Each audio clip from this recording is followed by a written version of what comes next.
وہ یہ کہتا ہے حافظ مت بناؤ. بہت سے ایسی سائیکولوجی اور سوچ کے لوگ ہیں جو یہ کہتے ہیں حافظ بناؤ گے کیا ملے گا, مسجد میں جائے گا 8 یا 10 ہزار کی تنخواہ پائے گا. اس سے زیادہ بہتر ہے کہ تم اپنے بچے کو ڈاکٹر بناؤ, اپنے بچے کو انجینئر بناؤ, اپنے بچے کو وکیل بناؤ. کیونکہ ایک آج کی دنیا کا ایک ذہن ہے کہ ڈاکٹر ہوگا اچھا مکان بنائے گا, وکیل ہوگا اچھی بلڈنگ کھڑی کر دے گا, اگر آپ کا بیٹا ماسٹر ہوگا اور سرکاری جاب ہوگی اچھا کاروبار کرے گا پیسہ کمائے گا. تو اب سوچ ہے انسان کی, یہ دنیا بھی فکر ہے کہ واقعی ایک ڈاکٹر جو ہوتا ہے اس کا مکان آپ عالیشان دیکھیں گے, ایک وکیل جو ہوتا ہے اس کا مکان آپ عالیشان دیکھیں گے, ایک ماسٹر جو ہوتا ہے اس کا مکان آپ عالیشان دیکھیں گے. لیکن حافظ قرآن بنا کے کیا کرو گے؟ آج بہت سے لوگ یہ کہہ دیا کرتے ہیں کہ حافظ قرآن بن جائے گا, امامت کرے گا 24 گھنٹے, لوگوں کی گالیاں کھائے گا,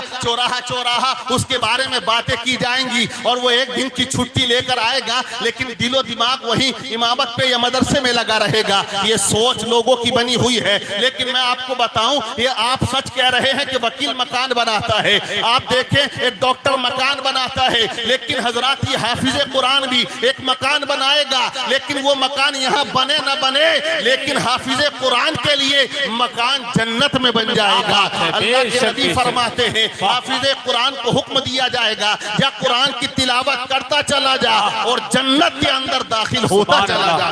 نعرہ تکبیر, نعرہ رسالت.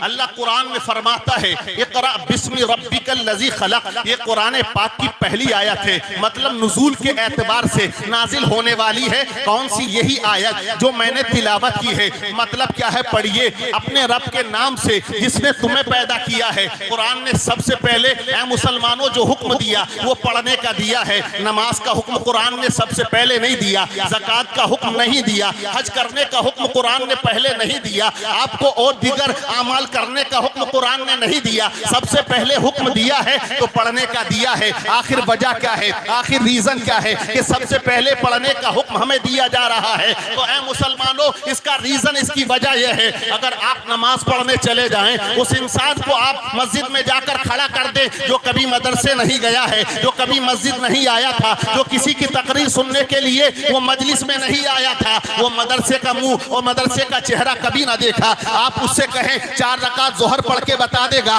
تو اس سے پڑھائی نہیں جائے گی. وہ بتا نہیں پائے گا کہ 4 رکعت مجھے ظہر کی نماز کیسے پڑھنی ہے, سنتیں کیسے پڑھنا ہے. اے مسلمانوں اگر وہ انسان جو نہیں جانتا, مالدار تو ہو گیا لیکن زکوٰۃ کے مسائل سے واقف نہیں ہے, اب اس سے پوچھو کیسے نکالے گا زکوٰۃ, وہ آپ کو بتا نہیں پائے گا. ایک انسان امیر ہو گیا, مالدار ہو گیا, حج کرنے جا رہا ہے لیکن ایجوکیشن نہیں ہے, پڑھا لکھا نہیں ہے, دین کا علم اس کے پاس نہیں ہے, کیسے کرے گا وہ صفا مروہ پہ صحیح, کیسے طواف کرے گا, کس طرح سے وہ کنکر لگائے گا, اس کو پتہ نہیں ہوگا. ایک انسان رمضان کے روزے رکھتا ہے لیکن اسے پتہ نہیں سحری کا وقت کب تک ہے, اذان ہو رہی کھا رہا ہے, اسے پتہ نہیں افطار کا وقت کون سا ہے, وہ پتہ نہیں کر پائے گا, اس لیے اس کا روزہ خراب ہوگا. زکوٰۃ نکالنا نہیں آئے گا. اگر زکوٰۃ تم پر واجب بن چکی ہے, اگر تم پر 1 لاکھ کی زکوٰۃ ہے اور اگر تم نے وہ نہ نکالی ہے, 1 کروڑ روپیہ دیگر کام میں خرچ کر دو گے, زکوٰۃ جب تک نہ نکالو گے عمل قبول نہیں کیا جائے گا. نماز کو صحیح طریقے سے نہ پڑھو گے